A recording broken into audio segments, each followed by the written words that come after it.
السلام عليكم ورحمة الله تعالى وبركاته.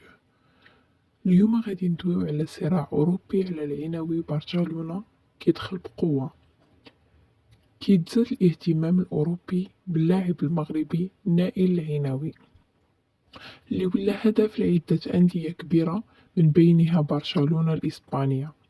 وحسب تقارير إعلامية في النادي الكتالوني كيتابع اللاعب عن قرب وكيشوف فيه إضافة مهمة لخط الوسط، خصوصا بعد المستويات اللي قدمها مؤخرا. العنوي دخل في اهتمام أندية أخرى بحال ليبزيغ وحتى ريال مدريد كيراقب الوضع ديالو، الشي اللي كيزيد يشعل المنافسة عليه. ورغم أن القيمة السوقية ديالو كتقارب 20 مليون يورو، إلا أن الإقبال عليه مرشح يطلع في فترة الانتقالية الصيفية.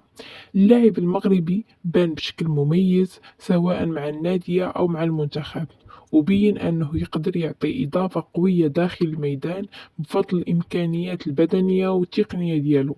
من جهة أخرى، قلة دقائق اللعب مع روما خلت عدة أندية تشوف فيه فرص منافسة للتعاقد معها، خصوصا أنه مازال صغير وعنده قابلية كبيرة للتطور.